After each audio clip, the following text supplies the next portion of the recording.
grocery run and I'm filling up the dinghy.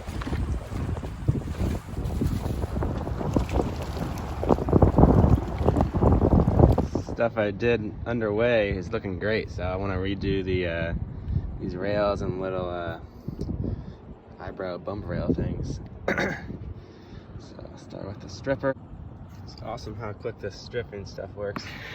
It comes off so easy. Alright, get all the varnish off. It's looking pretty good. Just gonna use my cleaner and brightener and then put some more oil on it. It's coming along. One piece a day, we're making progress. Alright, the teak is scrubbed nice and clean. So now just do a little bit of this oil, protect it. It's good. Today I'm going to take another look at these windows. You can see it's been leaking here and the seal has kind of come out. The seals don't look like they're in too bad shape. But I'm gonna replace them anyway. I found on McMaster car you can get the same stuff. It's 1/2-inch neoprene cord. It seems to be pretty much the same thing they use. If you buy it from Spartan Marine, these are $20 a piece, and I have 8 windows, so that really adds up. I think this was, I don't know, maybe $50 or $60 for 30 feet, and that'll give me enough to make a few mistakes. It's about 3 feet of cord per window. And the other thing is, I'm looking at these, and so it's got these screens, and someone kind of like glued them in with silicone. That one's not too bad, but you can see this one, like the silicone kind of goes over the seal. I think that's maybe not helping. I could also it could be where the glass is glued into. I don't know. Maybe I could pour some water in there and see if it leaks. That might be a good way to test that.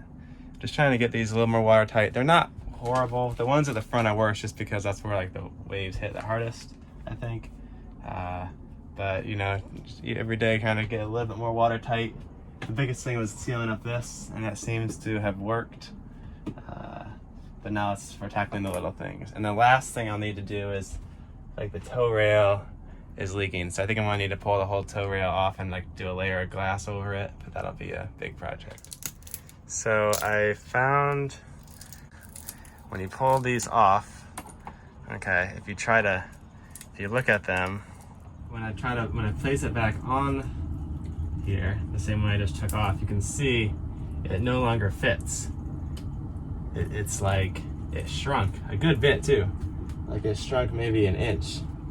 And I'm thinking maybe that's the cause for the leaking. Maybe they're kind of shrinking over time and they're peeling off in places. And also like the whatever they used to glue it down there, it's like now it's hard. So it's definitely not able to flex with the shrinking seal.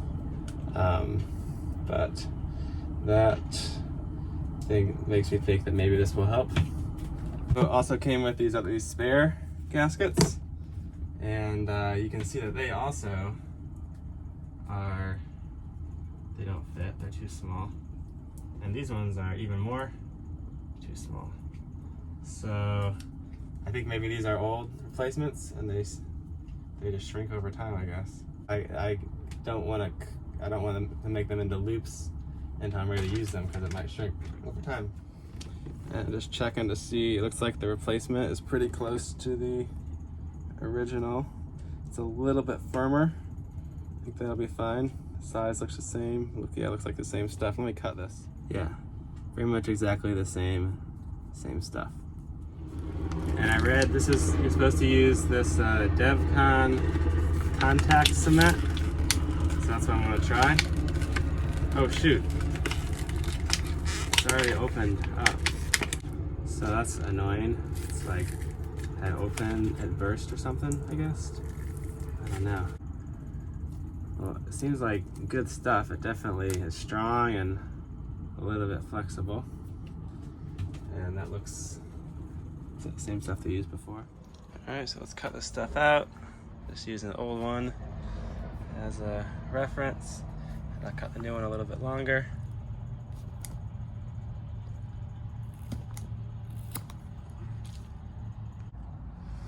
So removing this old glue, this stuff is really in there good. It's kind of tricky. We'll get it. Not much. The tool is working pretty good. I think this is like a fishing tool. I use it to clean the barnacles out of my through holes. It seems to be like a pretty good shape for getting in here. It's annoying because you can't really see where it is, and so you just kind of gotta scrape, and then eventually like a big chunk will come off because it's kind of transparent. And you can see some of it right here. Getting that off. Also, I should be doing this at night because it's like the brightness up here kind of blinds you. I finally got all the adhesive mostly out of here. Unfortunately, this thing was kind of ripped, and then I stabbed it a few more times accidentally when I was scraping with my screwdriver. These screens are 40 bucks, and again, I got 8 windows, so I'm not going to be buying new ones. I have an idea. I think I could, if I buy a 3D printer, I could get one for cheaper than the price of replacing these screens, and I think I could print new ones, and I could either just print the screen itself too, or I might like print, you know, in 2 thin layers and glue a screen in between them. But I think that'd be kind of a fun project to use a 3D printer for. And there's a few other stuff I want to 3D print, so. But for now, I'm gonna pop this screen out because, I mean, it's got holes in it. It's not gonna keep the bugs out. And I'll just have to keep this window closed if we have bugs. We've got a few of the screens that are in pretty good shape. It's gonna be real fun scraping all the silicone off for sure. See, that screen is just...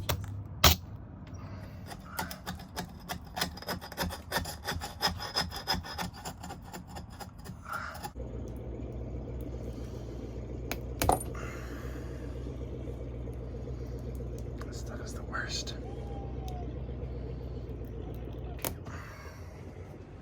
Alright, let's give this glue a try.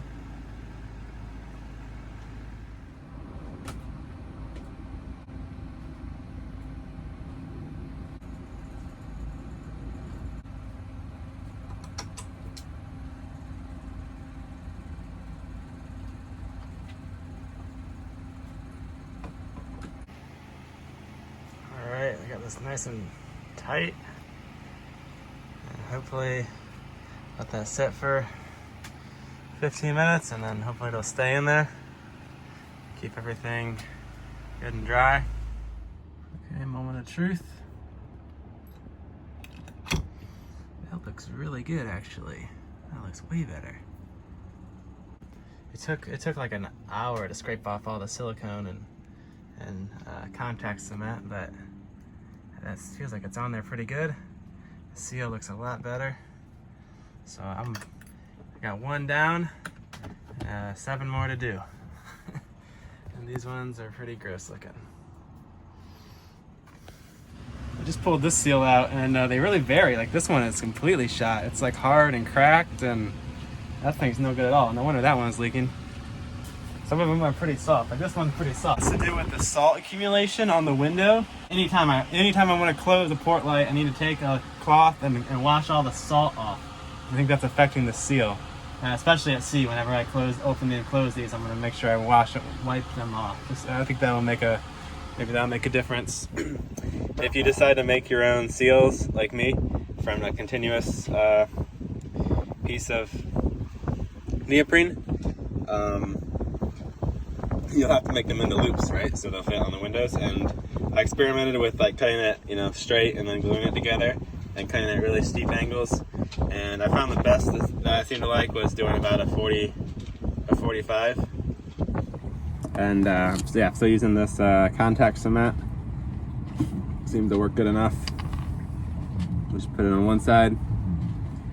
You gotta get enough that it doesn't just like get soaked up by the neoprene, but not too much because it will ooze out. But like that. And then do the other side. And then you let it sit for about a minute. Just kind of let it get tacky. All right, that's good enough. And then just put them together. And if you got just the right amount, you won't have too much squeeze out. And then I usually just watch a YouTube video that's 5 minutes long and hold it together. Now Zoe is back aboard the boat, and we're going to go sail over to Fort Monroe with my mom. We all three fit in the Bootfisk. We're rowing to Fort Monroe.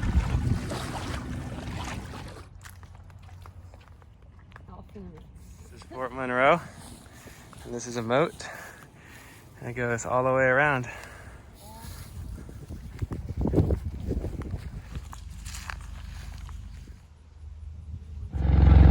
Airplane, helicopter. Thanks for watching.